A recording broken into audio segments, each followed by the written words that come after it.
going to take a look at several specific elements of Genesis chapter 17 in the Hebrew text. I've posted up in the PDF file my outline of the Hebrew layout of Genesis chapter 17. We're not going to go through all of the text of these 20 plus verses of chapter 17 that you have an opportunity to work through for this week.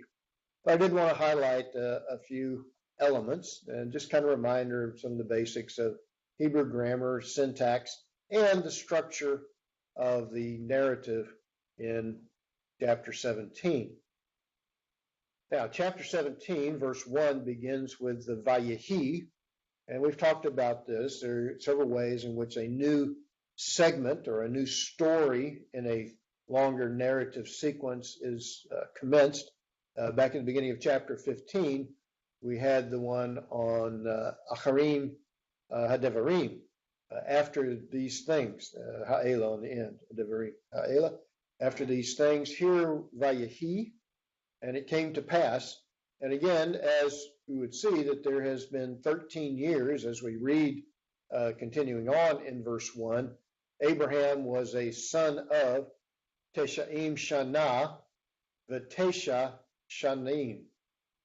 Now, this is a good reminder about how Hebrew numeration, it kind of goes against our logic in that when you have the plural form of Tesha you have in the second part, but if you have the plural form, you use the singular year, Shana.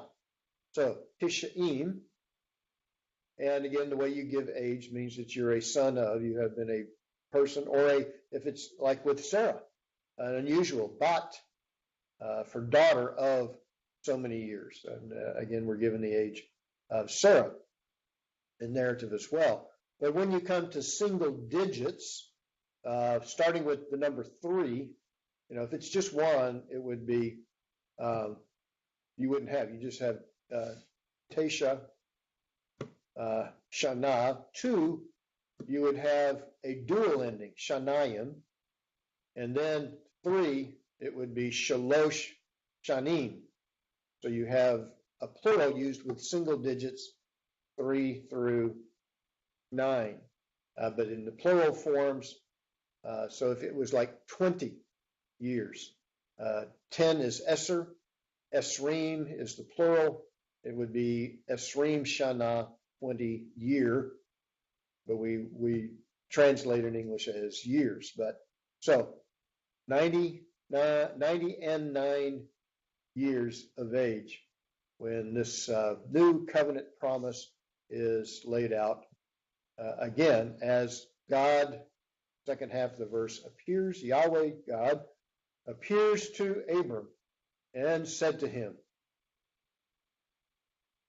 Ani El Shaddai. Again, we have the use of Shaddai.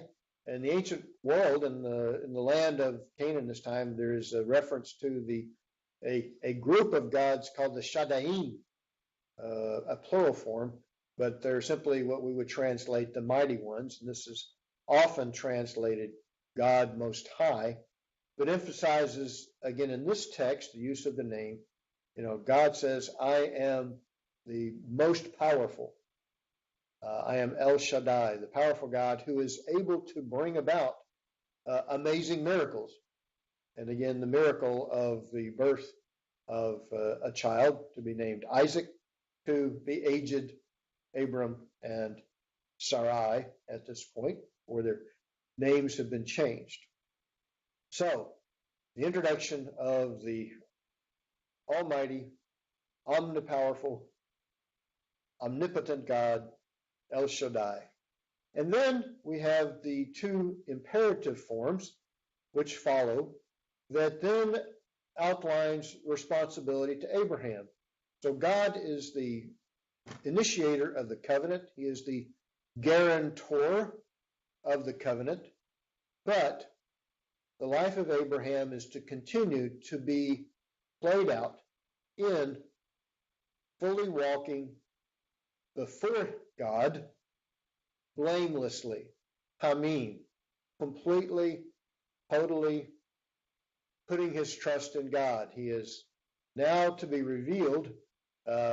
You've got to trust me. I realize that it's been over 20 years since you left the land of your forefathers to come to the land of Canaan. But I am the mighty God who is able to do amazing things. A son will be born, Isaac.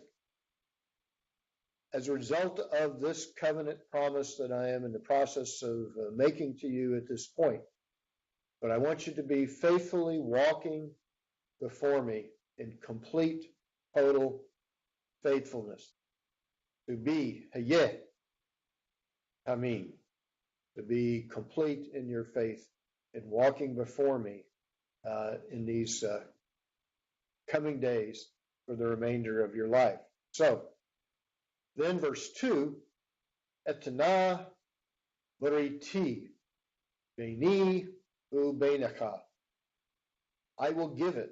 I will put it into place. Again, utilizing the pal imperfect, first singular with that cohortative ending, etana, God's promissory statement. I will give it my covenant.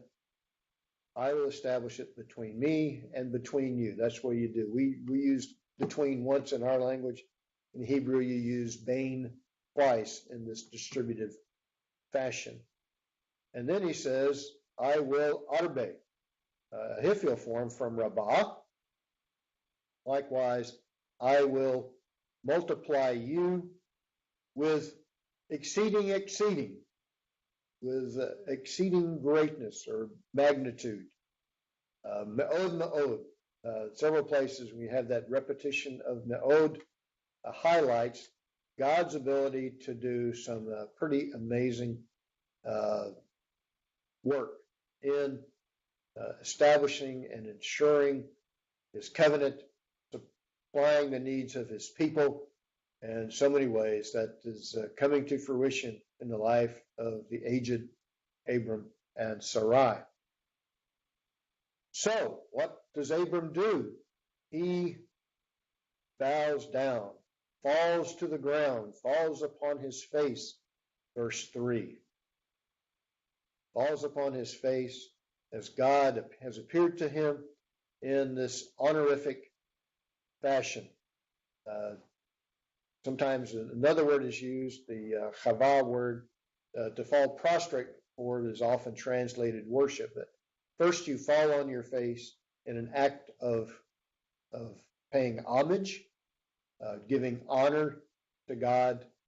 And upon Abraham's bowing down to the ground, God speaks to him. This time we have vayadaber used. Now, in some of the notes that I have on this passage, and it's interesting that you have in sequencing in Hebrew the use of two words for this kind of revelatory language, vayadaber, the PL form of God's speaking, and then sometimes it will use the Amar form, the Vayomer. And in many cases where you have these two forms being used in the same context, Vayadaber will be the initial statement, verb form, and Vayomer will be the secondary. I call this a primary and secondary status in the use of these two terms for, again, divine speech. Here, God, Elohim, speaks. Very interesting that we will have Yahweh used in other contexts of this passage here because he has been referred to as El Shaddai. I am El Shaddai, and now Elohim, the plural of majesty, we call it, the honorific plural of the word El, and God speaks to Abraham. And he says, I, behold, my covenant is with you, and you shall be a father of Hamon Goyim, multitude of nations. Hine bariti itacha v'ayata v'av Hamon Goyim. Abraham, believe it or not, you are going to father, eventually in history, a multitude of nations, nations that will be blessed through your progeny. So, this gradual unfolding of divine speech, the use of the word covenant. I am giving a covenant, establishing a covenant, putting it into place. And then he says, behold, my covenant is with you. And the idea again of the covenant call from Genesis 12 onward is that it is designed to bless the nations. Here, Abram, a father of many nations, and of course in the following verse, we have the name shift. Again, name shifts, they're highlighted in your commentaries, are done in revelatory history to identify either place names, updates of names. A city might be known as one thing in one generation, hundreds of years or a millennium later, known by a different name. But in changing the names of individuals, it means a significant shift in the relationship between God and that person. Of course, a more dramatic, Avram can mean father, an exalted father. Here, father of another, not sure sometimes how to exactly take the difference between Av-Raham and Av-Ram. Both can refer to multitude or elevation, honorable. But here, the emphasis is upon the many nations that will be blessed through Abraham. He says, your name will be changed. The most dramatic change, of course, is Jacob, Israel. The deceiver becomes one who is, you might say, forced by God's intervention into his life in a variety of ways to move from deceiver to faithful follower of the God who has called him. So now the name change for Abram to Abraham, and again the reiteration of the same phraseology of Hamon Goyim, and then the conclusion of this verse 5, Natatika, I will make you. So it's a emphatic key for indeed, Father of many nations, I will make you. So establishment of the covenant and the setting into place the fatherhood of Abram for the many nations. Then he says, I will multiply you exceedingly. I will, again, reiterates this Natatika will be repeated several times in this passage, or simply Natati, like in verse 8. But God is establishing this covenant, and through Abraham would come many nations and also many kings. It says at the end of verse 6, from nations, kings from you will be brought forth. God will multiply the descendants of Abram multitudinous. Again, back in chapter 15, is like the stars of the heavens or the grains of dust upon the earth. God will bring about this blessing upon Abram and his descendants. But he has a special place in this covenant relationship. So then in verse 7, we have another term, Hakimoti, again, another Hiphil, I will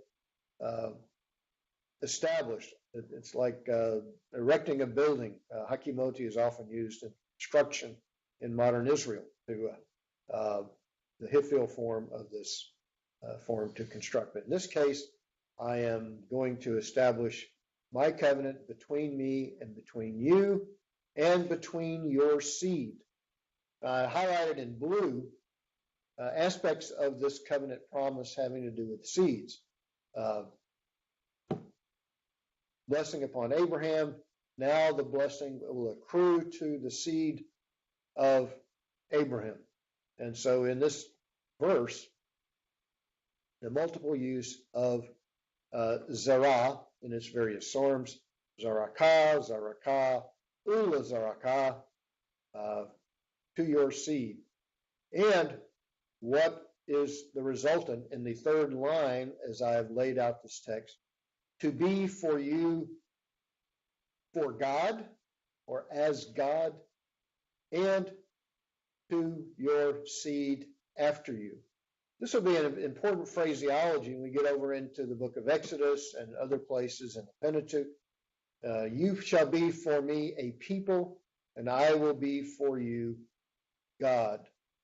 And again, another way of phrasing this special covenant relationship between God and his people. Covenant, again, defining this unique divine human relationship. Covenants were used in human relationships, in treaty making and various types of agreements in the ancient world. But that same phraseology, the terminology, that God is implementing a divine human covenant relationship that will be defined in future details, of course, in the Mosaic covenant. What then is the Mosaic covenant? It's that which defines Israel as a unique people. We do certain things, from agricultural to purity practices, to how we make our fabrics, to how we build our houses, plant our crops. We do things in a unique way that God has prescribed. So, but here the covenant relationship is emphasizing the future progeny. Again, over and over again throughout chapter 17, your seed, your seed, your seed continues in verse 8. And again, that Israel was of a special relationship, and that God was going to be the one who would also honor his promise of the land. So in verse 8, we have to your seed after you this land of your sojourning. Abram, you're to be walking faithfully, completely faithful throughout the land, being that blameless, faithful individual. And as you're sojourning through this land, you're just a sojourner now. A reminder that, again, like in the New Testament, this is not our home. God has put us on the earth with a purpose. He has called us for a purpose. And our ultimate home is in the presence of his divine realm in the heavens. But as you're sojourning in this land, it is to be a promissory element for the future. And in that land, this is an eternal promise, the Achuzat. And I will be to them, your future generations, your seed, Lelohim, for a God. I will be as God to all the generations, that my covenant promise shall continue throughout generations. God has promised to be with Abram, now Abraham, from the beginning, and he will be with him, even though it takes some time to fully realize all of the elements of God's promises at times, as we experience in our own Christian lives. God's promises are always there, and God's timing is also part of this divine promise. And so the life of Abraham is really one to utilize sometimes illustration of how we should faithfully follow, even though it seems like parts of God's promises aren't coming to full fruition in our lives. Sometimes it takes days, months, or even years. And sometimes, like in the life of Abraham, various revelations of God took place after a decade or more of walking in this new faith that God has called for Abraham, his family, his household, and ultimately his descendants.